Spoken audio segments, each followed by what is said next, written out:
Good morning students. Last video में हमने study किया था when demand curve is perfectly elastic तो सप्लाई के अंदर क्या क्या चेंजेस होंगे, and when supply curve is perfectly elastic तो हमारे डिमांड के अंदर क्या चेंजेस होंगे। आज हम स्टडी करेंगे increase in demand and supply की सप्लाई के अंदर इंक्रीज होगा या डिमांड के अंदर इंक्रीज होगा तो उसकी वजह से क्या चेंजेस होंगे।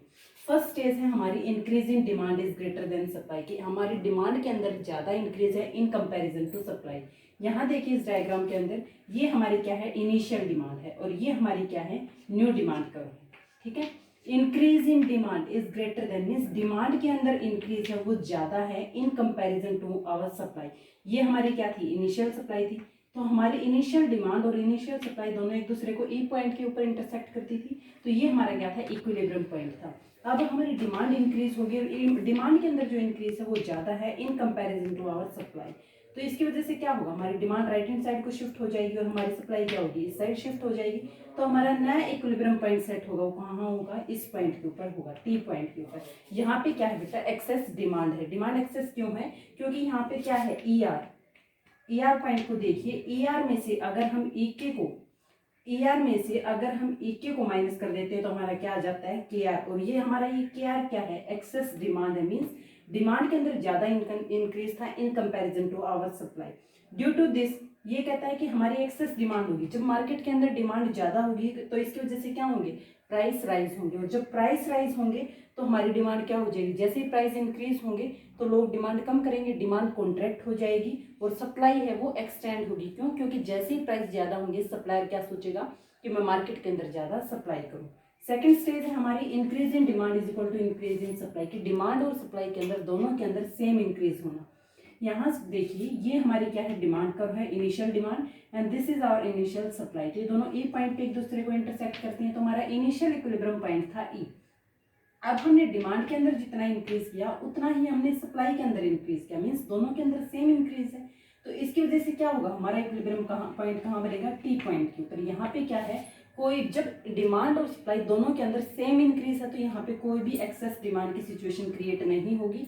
ना तो हमारी डिमांड एक्सेस में होगी, ना ही हमारी सप्लाई एक्सेस के अंदर होगी। इसकी वजह से क्या होगा, हमारा जो प्राइस है, देखिए यहाँ देखिए जो हमारा इनिशियल इक्विलिब्रियम पॉइंट था उस पर भी हमारा प्राइस P1 था और जो हमारा न्यू इक्विलिब्रियम पॉइंट है उसके ऊपर भी हमारा प्राइस क्या है, P1। मीन्स हमारा जो प्राइस है वो सेम रहेगा, उसके अंदर कोई भी चेंजेस नहीं होंगे।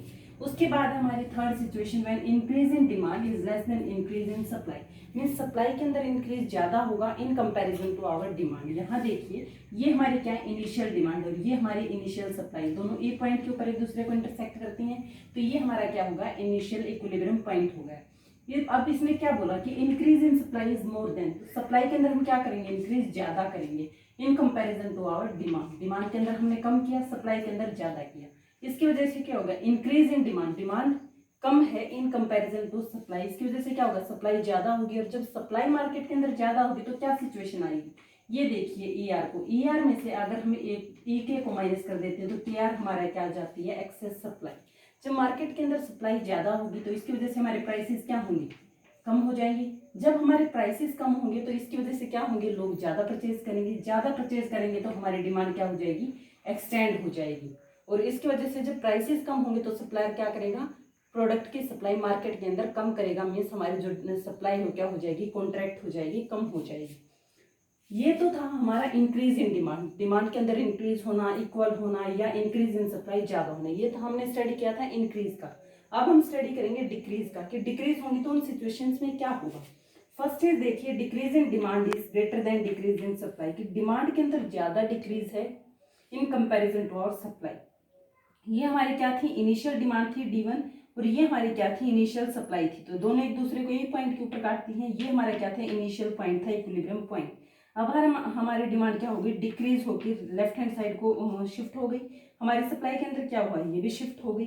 मीन्स डिमांड के अंदर डिक्रीज ज्यादा हुआ in comparison to our supply. इसकी वजह से क्या हुआ, हमारा नया इक्विलिब्रियम पॉइंट सेट हो गया। नया इक्विलिब्रियम पॉइंट सेट हुआ तो इसमें क्या हुआ, डिमांड ज्यादा डिक्रीज हुई बजाय कि हमारी सप्लाई की। तो इसकी वजह से क्या आया, हमारा सप्लाई है, सो एक्सेस सप्लाई, सप्लाई क्या होगी, ज्यादा होगी, ई आर माइनस ई की।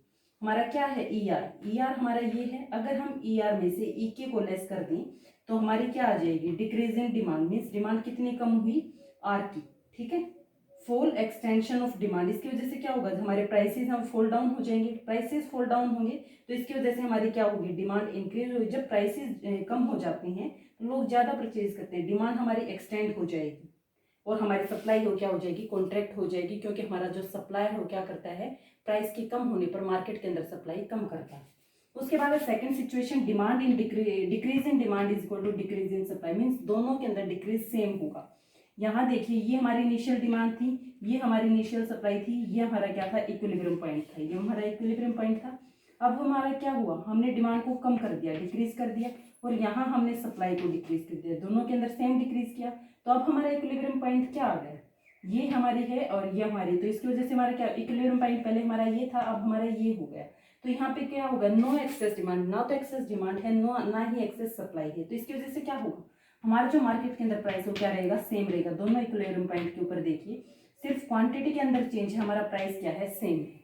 उसके बाद है third situation, decrease in demand is less than decrease in supply, कि सप्लाई के अंदर जो डिक्रीज हुआ वो ज़्यादा है in comparison to our demand. यहाँ पे देखिए ये हमारी डिमांड 1 है, ये हमारी सप्लाई 1 है, दोनों इस पॉइंट के ऊपर एक दूसरे को इंटरसेक्ट करते हैं, तो ये हमारा क्या होगा, इनिशियल इक्विलिब्रियम पॉइंट। उसके बाद क्या हुआ, हमने डिक्रीज इन डिमांड कर दिया, लेकिन सप्लाई के अंदर जो डिक्रीज है वो क्या है, ज़्यादा है in comparison to our demand, तो इसकी वजह से क्या होगा, एक्सेस डिमांड होगी, डिमांड जब ज़्यादा होगी तो इसकी वजह से क्या होगा, ई आर, ये हमारे ई आर है, अगर हम ई आर में से ई के को माइनस कर दें तो आर के हमारी क्या आ जाएगी, एक्सेस डिमांड आ जाएगी। एक्सेस डिमांड होगी तो इसकी वजह से जब डिमांड ज़्यादा होती है तो हमारे प्राइसेस क्या होते हैं, राइस होते हैं, प्राइस हमारे राइस होंगे, जब प्राइस राइस हो जाएंगे तो हमारी डिमांड क्या होगी, कम होगी। लेकिन सप्लायर क्या सोचेगा कि जब हमारे प्राइसेस ज़्यादा हुए हैं तो मैं मार्केट के अंदर सप्लाई ज़्यादा करूँ। तो ये हमारी सिचुएशन थी कि जब डिमांड और सप्लाई के अंदर इंक्रीज और डिक्रीज होगा तो किस तरीके से हमारी डिमांड फोर्सेज और मार्केट फोर्सेज एक दूसरे को सेट करेंगे, मीन्स मार्केट के अंदर इक्विलिब्रियम सेट करने के लिए एक दूसरे को क्या करेंगे, सेट करेंगे। So students, topic completed, thank you.